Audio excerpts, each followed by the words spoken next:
WIOX is supported by the following community underwriters. Hannah Mountain Resort and Country Club with 29 guest rooms, restaurant, and bar, specializing in wedding packages, including rehearsal, dinner, ceremony, reception, farewell brunch, and accommodations for guests.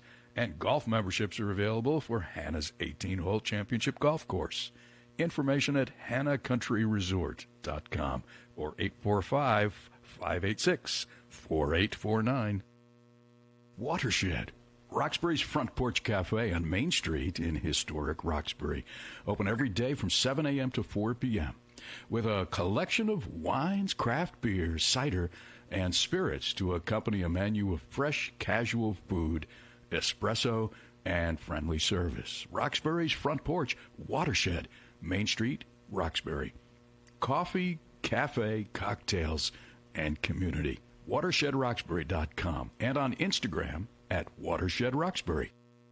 Kriya, a store designed as a source for sustainable artisanal products, including Kriya's own jewelry made from reclaimed metals and ethically produced goods to wear and share. Kriya, K-R-I-A, on Main Street in Margaretville. More information at KriyaJewelry.com. Hi, this is Susan Shaw. And I'm Alan Vella. We go to New Orleans on All That Gumbo every Friday afternoon from 4 to 6. And you are listening to WIOX Roxbury. Live and local in New York's Catskill Mountains at 91.3 FM, MTC Cable Channel 20, and WIOXradio.org.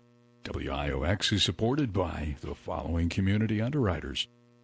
1053 Main Street Gallery in Fleischmann's, designed as a space to support a vibrant and active artistic community nestled within the Catskill Mountains. Presenting Counterpart, a solo exhibition of black and white paintings by Margaretville artist Bea Ortiz, highlighting her 128-piece series, Patterns of Change, on view now through October, accompanied on October 9th by improvisational music performed by percussionist Arjun Brujman and cellist Noah Hoffeld. Information about the gallery and upcoming exhibitions at 1053maingallery.com. The Fierce Grizzly Grocery and Cafe in Roxbury. Quality meats, fresh fish, and groceries. All at the Fierce Grizzly, purveyors of fine foods on the corner of Main Street and Viga Mountain Road in Roxbury, New York. Mountain Flame in Arkville, featuring a range of products for home heating solutions. A variety of fireplaces, wood stoves, and gas and pellet stoves are available and on display. For sales and service, Mountain Flame in Arkville, warming home since 1980. Details at mountainflame.com. Pika Moose Restaurant on State Route 28 in Big Indian with farm-to-table cuisine Thursday through Monday. Indoor dining from 4 to 9 p.m. and outdoor dining on the moonlit deck. Takeout till 10. Pikamoose.com or 845-254-6500, 845-254-6500. Hi, this is John Bernhard, host of Tip Off, the most unique sports radio show in the Catskills. Friday mornings from 9 to 10 right here on WIOX Roxbury Community Radio, live and local at 91.3 FM, MTC Cable Channel 20, and WIOXradio.org.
Okay, you are listening to WIOX Community Radio, live and local in the Catskill Mountains at 91.3 FM and MTC Cable Channel 20, and at 107.5 FM on the campus of SUNY Delhi, on smart devices through the Radio FM app, and everywhere at WIOXradio.org, where it's easy to donate. This is From the Forest, every Wednesday, 6 to 7 p.m., talk about a different forest-related topic with Ryan and John. John, how's it going?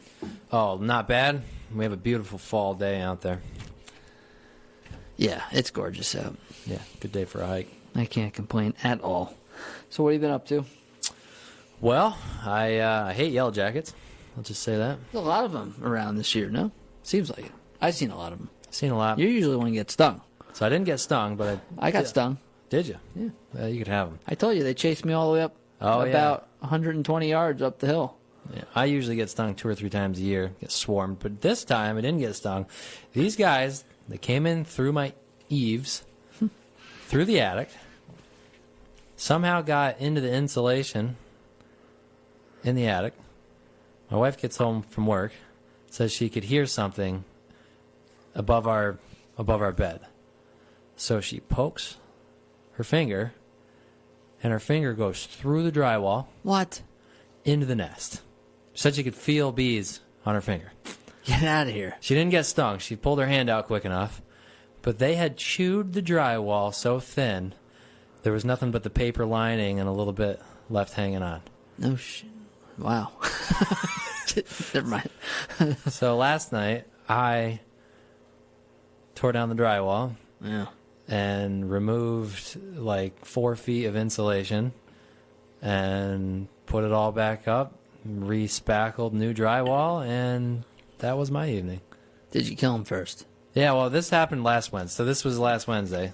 I went home from work, and that's what I came home to. Damn. Yeah, we took put a straw on the end of a can of bee spray and emptied the whole can into the ceiling. Cool. So they died. 3 of them were still alive when I got the shop vac out and tore down the ceiling last night. Unreal. Can't believe it. But so anyway, firm disliking of yellow jackets right now. Yeah, I should probably kill those yellow jackets. My son is pretty. He puffs right up, man. Getting hit by mosquitoes and anything. I can't imagine what yellow jackets do to him. That might not be good. You know. But yeah, they're just right in the ground there, you know, swirling around. Yeah, they get angry this time of year. Yeah. Well, you know what you do is, like, I should go out there when it's cool out, like tonight, just fill it up. You know? Too cold for them. Yeah. Hey, well, last night was cold. It was Hell yeah. 38 when I hopped in the truck to go to work this morning. Yeah. But, hey, the food is in the woods is plentiful this year. It's ridiculous. Everything. Everything has fruit, nuts, cones, everything. Yep. I mean, if it's not fruiting this year, man. Yeah, it's the poor tree. I got my grapes in my orchard. One of them is just the green ones. I don't even know what they are. I feel like they're Niagara or something. Whites. And they're just awesome. Cool. Just really full. Pears are nuts. Apples are nuts. Cherries. Black cherry trees are raining down cherries everywhere. Yep. I haven't noticed elderberry, but I haven't been paying attention to them. And then you move on to the acorns. They're good. So we picked hickory nuts, shagbarks this weekend, and I haven't done it in like 5 years. Made hickory butter. Wow, how'd it come out? Great, I love it. It's real easy to do if you get a chance. Shagbark hickory, pretty easy tree to identify. You want to choose one that is kind of out by itself. 1, that tree's probably going to have more nuts. And 2, this is important, is that the squirrels don't raid them as much because the hawks and bird of prey keep the squirrels at bay. So you'll find a lot more, and they're ripe when the husks just fall away from the nut. And then the nut you have to crack. And it's really small, and it tastes like a pecan. So it's small, it's hard to pick. So instead of using a nut pick, just put it in boiling water. Big pot, 5-gallon pot. And after you have cracked them, just put all that into the boiling water. And it rises mostly to the top. And then you take that out, scoop it out with a strainer, and roast them like 300 degrees or a little more. And then I put it through the food processor, and add a little maple syrup, and it's awesome. That's It really is. And it's some work. I mean, it's a 1.5 gallons of cracked nuts, and it makes. Well, I can't show people listening, but half a pint of butter. And It's very rich, creamy consistency. Yeah, then? yeah. Huh. It's nice dark color. I have a picture of it. You can go online at Catskill Forest Association's page, and if you scroll down, you'll see a picture of what it looks like. But this is the other thing I want to talk about. I finally got 3 pawpaws. First time ever. On your own trees? Yes. Oh, so I've been man. eating pawpaws the last 2 nights, and I got one more tonight. They're huge. Cool. And I've been told, like avocados, you ever notice that avocado and pawpaws have huge seeds? Yeah. Someone should verify this, and this is what I thought I read, is that they're big because they're ancient trees that date back to dinosaurs that would pass through their gut and germinate. That's why they're so huge. Yeah, that makes sense. And they're pollinated different, right?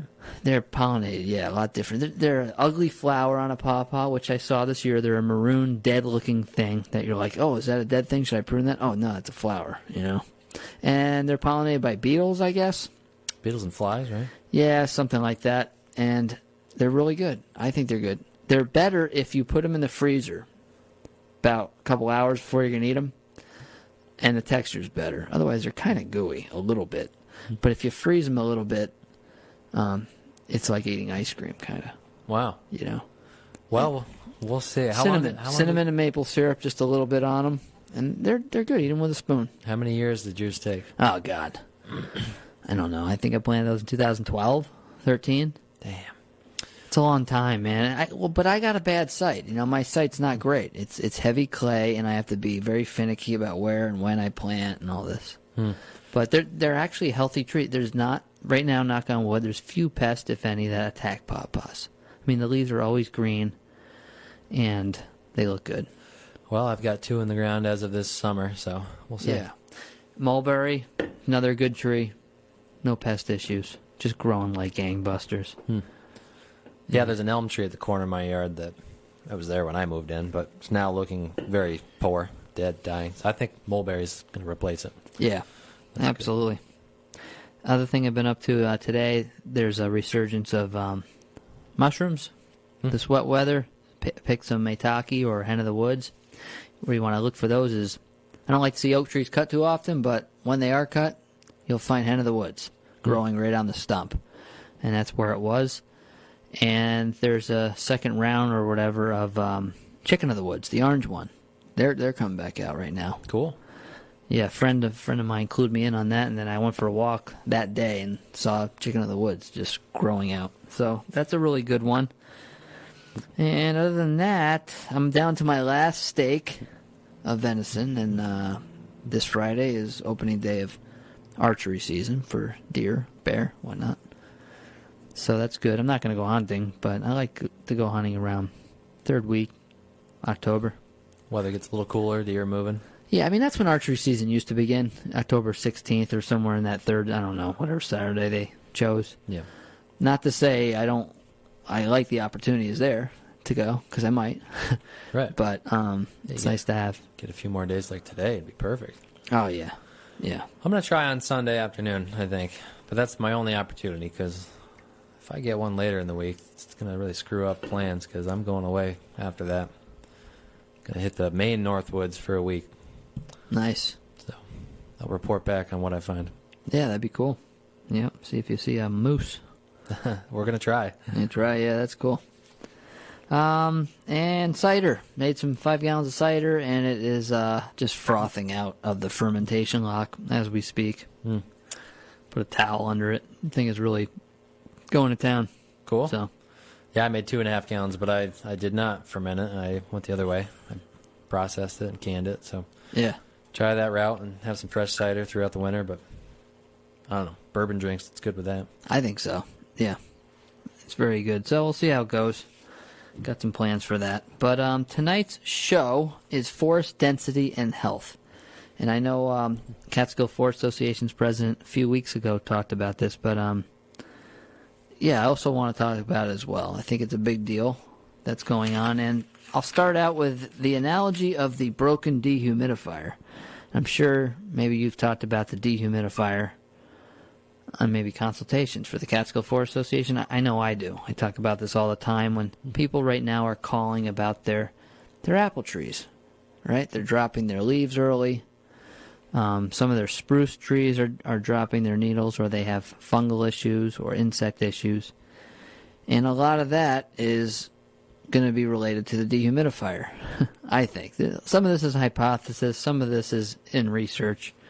But when I moved to Sampsonville in 2011, I instantly went to the basement because basements always freak me out as far as water. I hate mold. Yep. I hate water coming in. It just makes me mad. So, basements can be really great for holding those big ticket items like, laundry and central heating things and stuff like that. But, man, you just don't know until you live there sometimes, right? How it drains and then all that. So the dehumidifier broke that first year and mold instantly came on. And we had it fumigated, and also the drainage improved outside and inside the house, which took the mold away. Never had a problem since.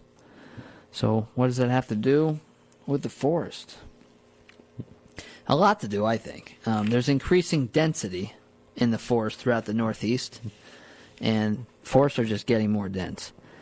And if you can do a web search of forest densification or forest density, and you'll get a lot of titles, and most of them are coming from, I think, reputable sources like University of Maine at Orono, USDA Forest Service.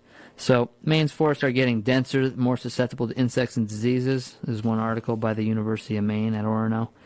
The New York State DEC, they have a Young Forest Initiative, and a lot of that is to foster a younger habitat and wildlife species, really to open things up, get some biodiversity, shade-intolerant trees, plants, shrubs, whatnot. So in New York State, more specifically, which forest type would you think we're losing the most? Well, anything that's mostly young forests, but also that goes with that, the shade-intolerant vegetation that grows in a young forest initially, and then grows up to produce fruits, nuts, and berries. Yeah. Yeah, age class-wise, size class-wise, the seedling sapling stage in New York State is vastly disappearing. Forest density is increasing in some areas. In some areas it might not be.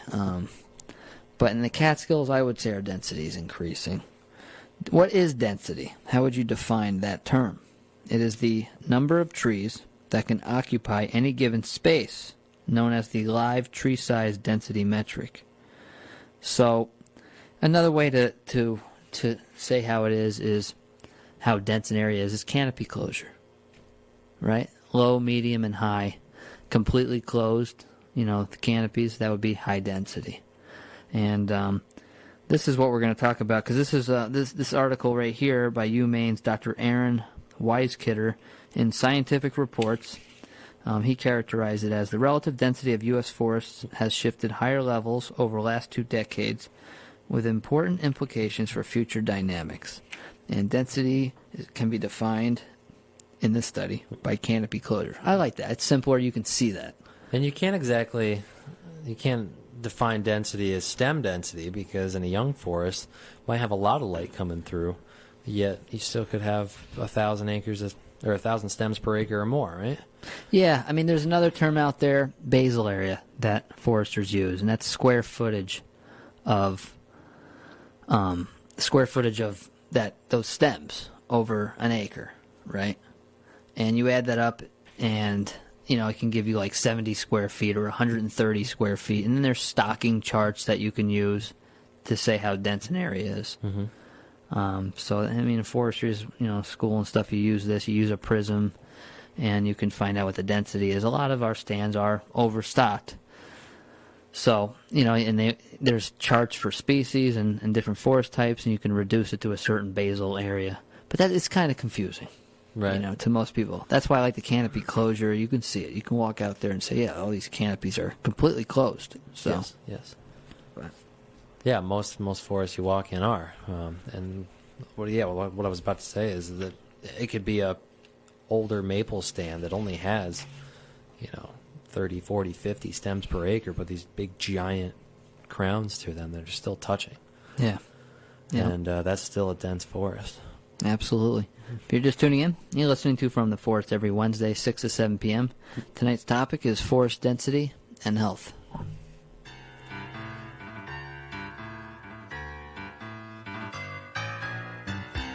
Somewhere over the rainbow,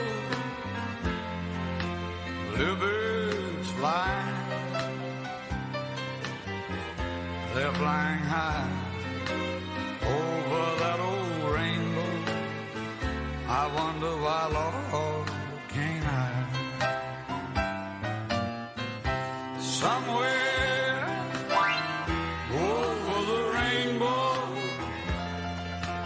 well, you know there's a land old Jerry dreamed of once in a lullaby. Someday I'll reach upon a star, wake up with the clouds are far behind me.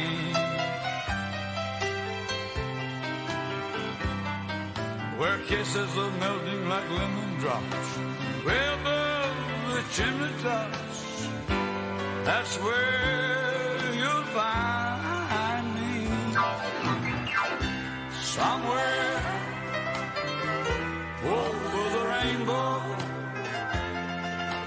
bluebirds fly. They're flying high over the rainbow. I wonder why can't I?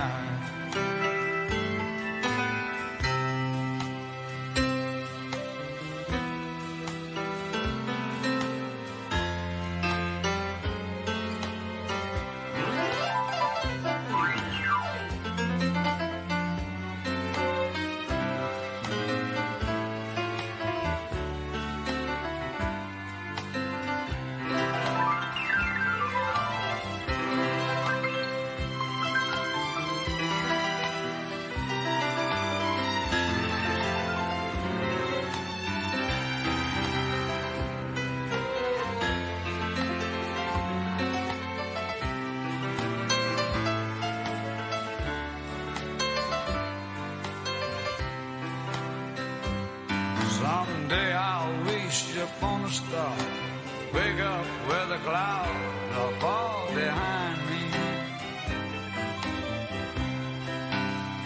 You know where kisses melt like lemon drops, where above the chimney tops is where you'll find me. Somewhere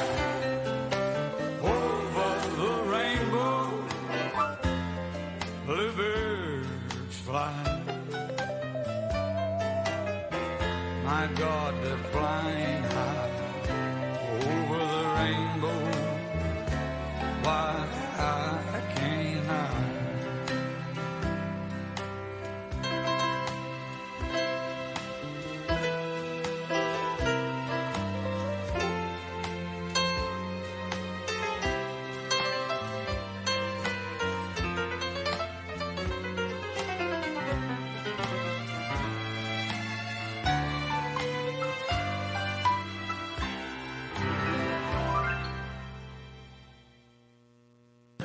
If you're just tuning in, you're listening to From the Forest every Wednesday, 6 to 7 p.m. Talk about a different forest-related topic with Ryan and John. Tonight's topic is forest density and health. So, we're talking about the analogy of the broken dehumidifier in the forest. And my hypothesis is not just mine, but is that forests have reached phenomenal, in quotes, densities in the last 50 or so years. And it has made them susceptible to insects and disease. I really do feel that that's what's happening. There's a lot of bad things going on there. Climate change is definitely a thing, for sure. Invasive species are. But we can't ignore the phenomenal lack of forest management that's been going on the last 100 years that foresters have been complaining about in many portions of the country for a very long time. So we know that sunlight helps trees out. I mean, that's what crop tree management is, right? That was a term, I think, developed by the USDA Forest Service, and there's been tons of research on this. Right, John? I mean, what does crop tree management do? Crop tree management focuses on trees as individuals, but it allocates sunlight to those individual trees so they can grow to their full potential within the forest, and you create a healthier forest out of that. So you're cutting the worst of the worst and leaving the best of the best for the future. Yeah, and the studies show they grow 3 to 5 times faster, although for strength of wood, faster is not always the best. Right, you want sometimes close rings, but Sugar maple, right? Yeah, we know that they produce more mast if they have more sunlight. We know that they're healthier, right? I mean, I remember when I was in school, they were comparing Montana's forests to Germany's. I remember reading this article in the Journal of Forestry, and Germany, as you might imagine, is extremely managed. And Montana comparatively is not. Way more insects and disease issues in the Montana forest. Now, I'm not saying that every acre has to be intensively managed. There are other things to manage for, like wildlife and everything else, but they're not exclusive of each other. I'm just saying that we need some sunlight, some air circulation in there. So, other things about crop tree management. If you're doing maple syrup, how would that be used? More sunlight. What would that do to maple trees? We've talked about it many times on this show, but when we explain to people about what trees to tap, if you're only going to tap a few, maybe you only have 10 in the backyard, the best of the best ones are the yard trees, almost always, are the ones at the edge of the forest. The ones that have the biggest, broadest, spreading crowns. They have more surface area in those leaves to photosynthesize energy and convert to the sugar that we're tapping into for maple syrup. I mean, you've seen, so if those trees have less carbohydrates, because they're in the shade, they're going to have less resources to allocate towards fighting insects and disease. We've seen this in the Catskills. What are the sites that die the quickest from forest tent caterpillar? You know, when we have worm damage, that worm kill that kills off a lot of sugar maples where they're defoliated in early summer. Yeah, that's the sugar maple at the tops of a ridge. Sugar maple are pretty picky as far as their site goes. Tops of a ridge is going to have lower water availability. They need moist yet well-drained soils. At the top of a hill, it could be quite dry, droughty certain times of the year. Also, important soil nutrients have leached off of some of those hilltops onto the hillsides. So the trees that are growing up top are stressed, and when they hit that straw that breaks the camel's back, which was the eastern tent caterpillar, they died. Yeah, the forest tent caterpillar. And so for most trees, getting a little more sunlight helps incredibly. Now, there are some trees that, if they're in full sunlight, don't do well. That would be like dogwood. Yep. They actually have more insects and diseases when they're in full sunlight. Like if you plant a dogwood right in your yard in the full sunlight, it'll almost always look sickly. You'll see that in parking lots. Granted, if they're not in a compacted site where there's limited space. But even if they have the space in an open area, dogwoods will suffer. But most trees, you give them a little more sunlight, they do a little better. So if it's true for crop tree management, it's true on a bigger scale, larger scale, if you were to put it into the forest. That's what I'm kind of hypothesizing here. And I don't think it's too far off. So what are the consequences of a denser forest? It's not all bad. Everything's about trade-offs. Some things are good. Hey, some things thrive in a denser forest. Some things don't. Right? Like ginseng, right? Ginseng doesn't seem to care. Right? Probably does better in some ways. But, so species composition. What are the impacts from a denser forest on species composition? So this is number one. First of all, some forest types are just more open than others naturally. Like what would be a denser forest when you think of their canopy if you're standing underneath it? A maple beech hemlock stand or a oak hickory forest? The first one, maple beech hemlock, it's going to be denser. Yeah, and it makes sense, right? I mean, if you're an oak tree, you're a seedling, you can't grow in deep shade. So the oak canopy of a large tree lets in more light for that reason. It's trying to nurse its own oak trees to grow. Yep. Whereas if you're a maple tree, you want to kill that oak tree seedling and let only ones that can tolerate the deep shade, which is another maple. Mm-hmm. Yeah, I mean, oak is maybe a little harder to visualize, but maybe if you have a black cherry in your yard, look up at the sky. Not now because it's lost its leaves. Yeah. But in the summer months, you'll see a dabbling sunlight even when you're looking straight through the canopy of it. Black cherry is the same way. Right. Needs that sunlight. Yeah, and it's a shade intolerant tree. Right. Or if you're a climber and you're climbing around a sugar maple, it's much harder to swing around in a sugar maple tree. They're much more dense. Norway maple is extremely dense, whereas an oak, you can swing all around. And they're very wide spreading branches if they have the space. Right. That's why they're kind of fun to climb in, is a red oak tree.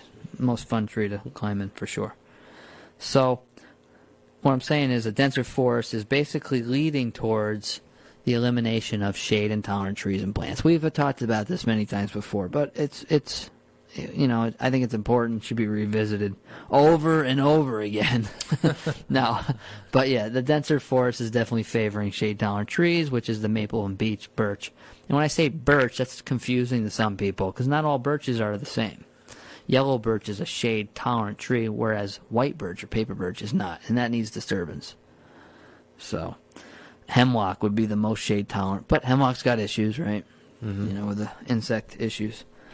So the lack of forest cutting or burning favors shade-tolerant trees. So the whole forest is going towards red maple, which is our most abundant tree species in New York State, followed by sugar maple. If you're in the mountainous areas like the Catskills, beech is up there. Beech might even be the most dense in the Catskills, actually. Yeah, especially when it's got thickets of it coming up from the disease, beech bark disease underneath it. Yeah, that's unfortunate. And that has skewed the numbers towards denser forest, denser than they would be because of the disease, I think, getting all those beech saplings coming up. So the second consequence of a denser forest is age and size. Trees in New York State continue to age, and many are older than 60 years, which some of you might be thinking it's not that old. But as far as sunlight goes, it's old enough, right? A 60-year-old tree is not going to let in that much light, From 60 to 100 years, not that much more light or less light. That it's not that much different, rather. Right. When you get really old, maybe there's some pockets of light coming in, but not usually. Not as much as you would think. I don't know. What do you think, John? I don't know. It's not until those trees start aging out again and start blowing over and creating their own pockets, right? And we get a multi-age stand at that point. But when they're hanging out of that single age class, all the same height, all the same size, however long that lasts for. That's when you see it. Yeah, and even then, if one tree goes down here and there, only a shade-tolerant tree can grow in that little opening. Right, small pocket. Yeah, it's usually a big event, which is a hurricane, but those are rare. So I'm alluding to humans here as a big disturbance. But let's see here. So larger trees aren't all bad, though. Obviously, I like larger trees for all sorts of things. I mean, they are good for certain wildlife species. Denning sites, excellent. I mean, if you cut down an aspen, usually the center is hollow. There's tons of flying squirrels in there, and gray squirrels and everything else. Mm-hmm. I've learned that the hard way, and sometimes I'm like, I don't know, maybe we should leave some of these, and leave them as dead standing trees if you can. Really good for wildlife. I don't know, what else are large trees good for? If it's not a denning site, just a nesting platform, some other bird species. If it is a big old nut tree, they gotta get to a certain age before they produce nuts. Cover for black bears, I think, too. That animal, it's at home up in the tree eating acorns, I was reading something about black bears, and the reason why they think they're so much more adaptable than, they used to be predated by, I guess, grizzly bears as well. But they can climb trees better than grizzly bears, so it's still in their DNA, I think, to climb up trees to get away from the ghost grizzly bear that used to be around, because there was large-nosed and short-nosed black bears in North America at one time. Mm-hmm. And our black bear still has it in them to seek cover in trees. Be afraid. Even when they don't really need to. It's not just for food. I think they do like the cover up there. They feel secure. Yeah. So our older forests are definitely benefiting black bears, I think. Well, I mean, look at their populations in the last 50 years. They've skyrocketed, the black bear numbers. Yeah. And what's come with them? You know, we have more aging forests in the last 50 years than the previous 50 before that. Yeah. Now, the negatives are larger trees do provide a lot of shade beneath them, and that's good for some plants like American ginseng, sugar maple, spring ephemerals like wildflowers, like Dutchman's breeches and stuff like that, squirrel corn, trilliums, really good for those. However, not really so good for fruit and nut trees and shrubs, and it just doesn't produce as much light or food. And if you don't produce enough food, as we've said before, the deer just keep up with it and really become a browse issue. And that's when you start getting the ferns and whatnot.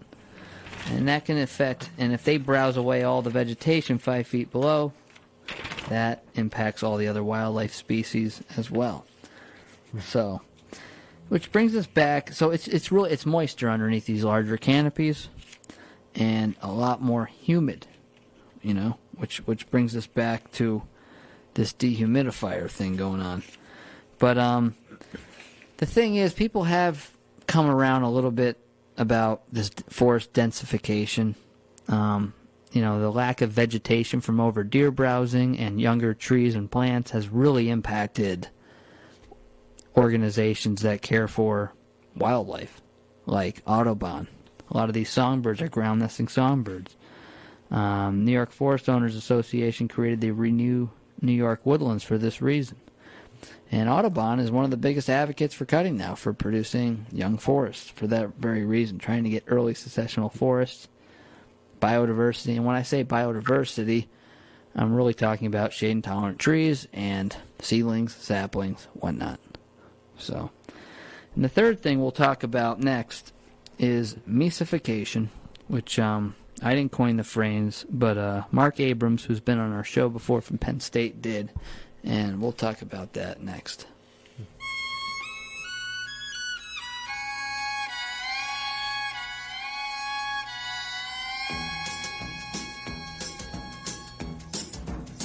When Liberty Valance rode to town, the women folk would hide. They'd hide. When Liberty Valance walked around, the men would step aside. Because the point of a gun was the only law that Liberty understood. When it came to shooting straight and fast, he was mighty good. From out of the east a stranger came, a law book in his hand. Oh man, the kind of a man the West would need to tame a troubled land. 'Cause the point of a gun was the only law that Liberty understood. When it came to shooting straight and fast, he was mighty good. Many a man would face his gun, and many a man would fall. The man who shot Liberty Valance, he shot Liberty Valance. He was the bravest of them all.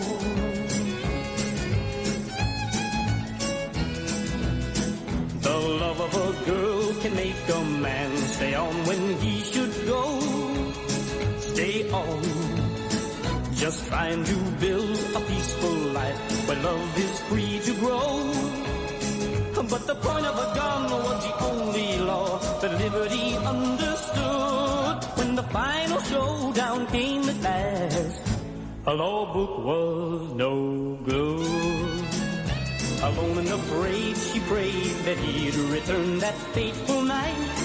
Ah, that night, when nothing she said could keep her man from going out to fight. From the moment a girl gets to be full grown, the very first thing she learns, when two men go out to face each other, only one returns. Everyone heard two shots ring out. One shot made Liberty fall.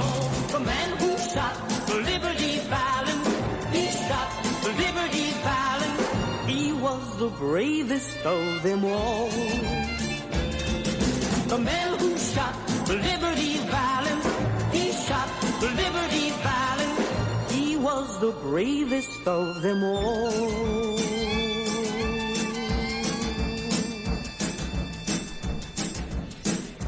All right. The man who shot Liberty Valance. This is From the Forest every Wednesday, 6 to 7 p.m. Talk about a different forest-related topic with Ryan and John. Tonight's topic is forest density and health. So, mesification. I didn't coin the phrase, but Mark Abrams did from Penn State University. Mesic means something adapted to moist conditions. All right, and Mark explains that the eastern forest is moving drastically towards denser forests containing plants or trees that are adapted to moisture conditions. In our example, that would be red maple, sugar maple, American beech, hemlock, I would say to an extent, white ash, black birch, yellow birch. White ash is now suffering from the emerald ash borer, but I think if the emerald ash borer didn't exist, white ash would become our next big-time tree. I mean, there's a lot of it growing up in the seedling, sapling stage. Oh, yeah. Yeah, and even now, even after borer. Yeah. Hopefully some of it makes it. Hopefully. We'll see. So, how does densification and mesification relate to the dehumidifier and some of the impacts going on in the forest? All right. So, last week I went to the New York State Arborists Fall Conference, and there was naturally some presentations there over in Liverpool near Syracuse. And one of the presentations was by New York State DEC Forester Rob Cole, who covers the entire state. And he always gives us an update on forest pests statewide. And the term decline kept coming up, as it did last year when he presented. And there's a lot of decline going on. White pine, oak, etc., etc. And one of them was pitch pine, which I'm familiar with because, growing up near New Paltz on the Schwank Ridge, there's a lot of pitch pine, and that area was burned heavily for thousands of years. And now there's pitch pine decline in Long Island and Ulster County on the Schwank Ridge he talked about from southern pine beetle. I haven't been really paying attention up there lately, so I have not seen the southern pine beetle causing decline in pitch pine. And there's also white pine decline, right? You have the white pine needle damage causing yellowing or dropping in early spring. Early spring, not the fall, when they're renewing their needles. There's also Calliosopsis canker, which is a fungal pathogen that attacks suppressed trees and dense stands. Remember that term, suppressed and dense stands. There's Diplodia, that causes leaves to die prematurely on the white pine. No, that's on oak. Skip ahead here. You can add in bacterial leaf scorch to oak as well, with a garnish of oak wilt and two-line chestnut borer, right? Usually borers finish off trees, unless they're an unusual weirdo like emerald ash borer that attacks healthy trees. Then, this year, we had maple anthracnose, right? A lot of our anthracnose is just a term that covers a wide array of leaf diseases. And maple trees in midsummer, I would say, early to midsummer, started getting dark leaves that crinkled up and just fell off. Yes. Right. Anthracnose usually doesn't kill the tree, but it spreads heavily when rain or moisture is abundant at the quote-unquote wrong time. So, what do all these things share in common? I mean, you have the southern pine beetle attacking pitch pine. You have a lot of these diseases attacking white pine. You even have a mesophyte, like sugar maple, that, tolerates moist conditions, suffering from anthracnose. What is going on? Some of these diseases are native and some of them aren't. So you can't just say it's invasive. I think it's kind of shocking. I mean, the anthracnose is crazy this year. It was oak trees. A lot of things were suffering from anthracnose. Yeah. Yeah. Yeah, one of my maples in my yard dropped leaves way early. Yeah. So, what is the wrong time, in quotes? What does a disease need? A disease needs three things. And I think Zane from the Catskill Forest Association covered this a few weeks ago. It needs a host, like a tree. It needs a pathogen, which is it. And it needs the right conditions.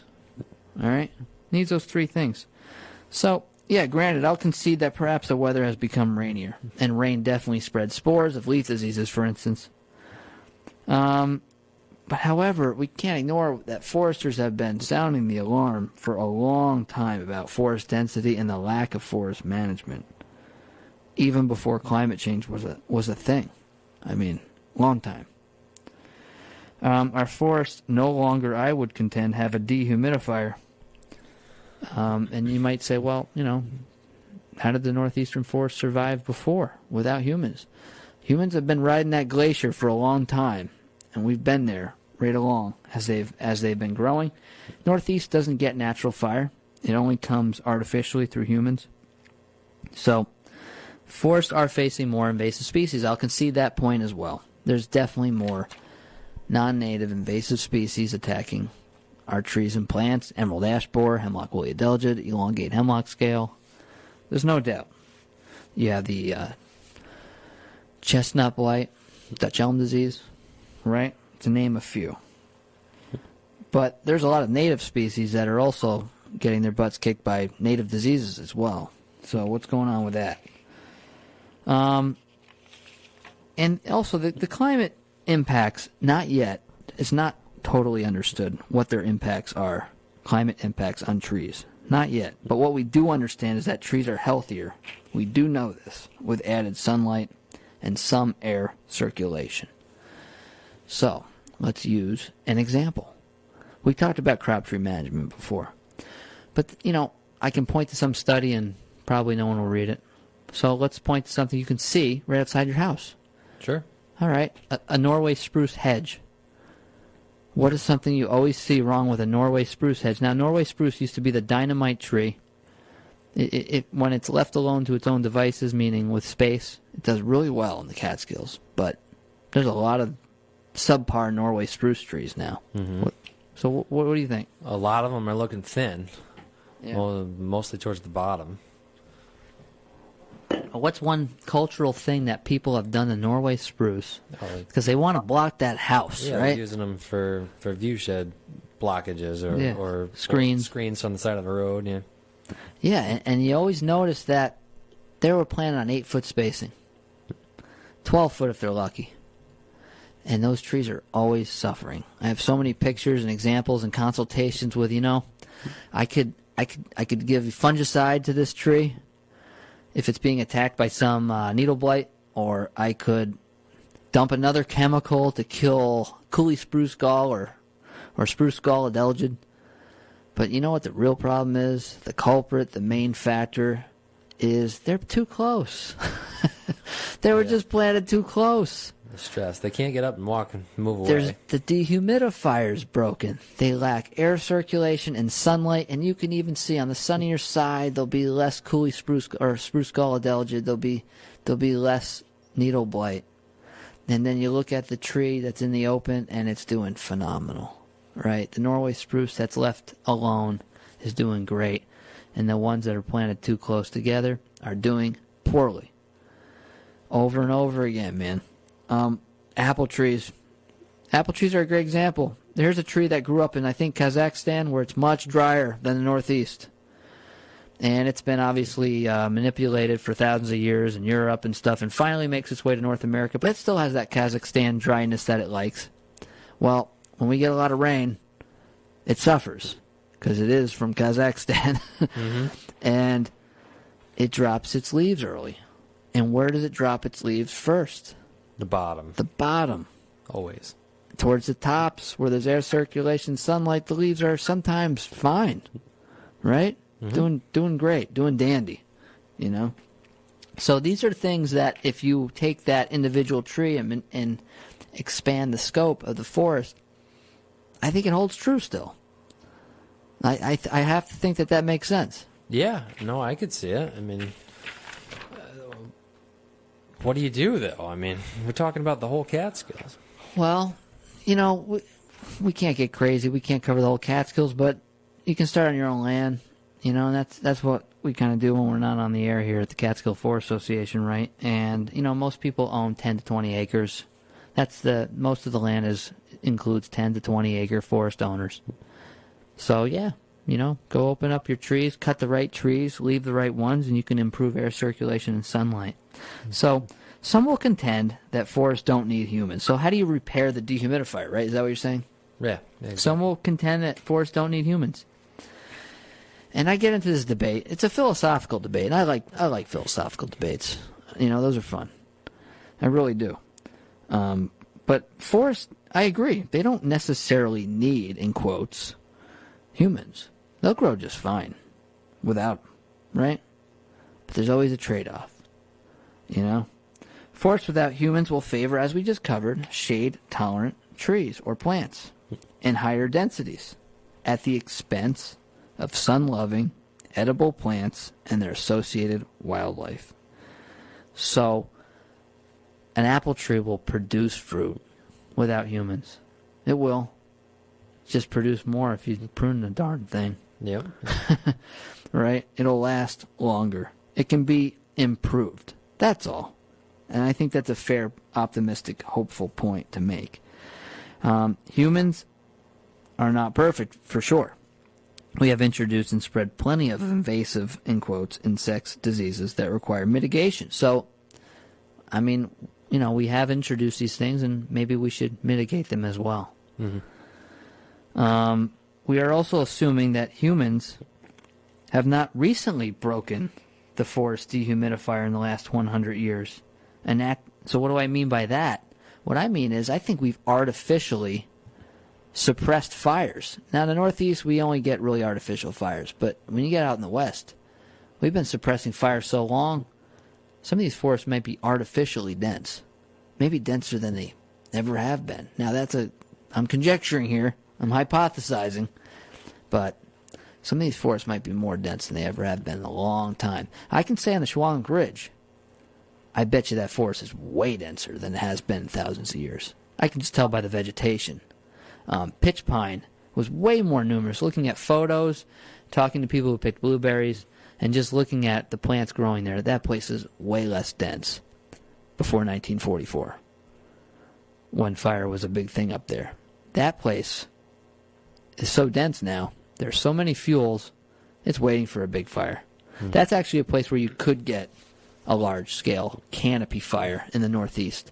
And that's why it's a fire-wise community. Cragsmore is a fire-wise community because it's one of the few places in New York State where you could get a fire where people's houses are, and you have the fuels, you could have a problem.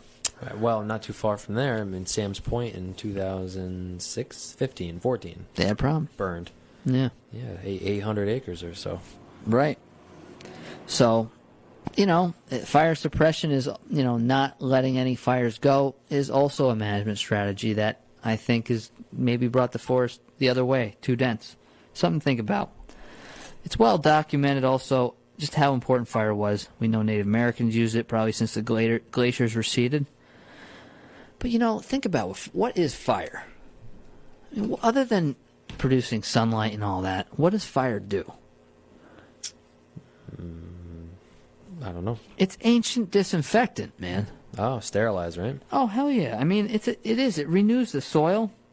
It makes for an excellent seed bed for plants and allows sunlight, but also allows air circulation and kills insects and disease. I have to think that that's underrated. Now, this is definitely a hypothesis.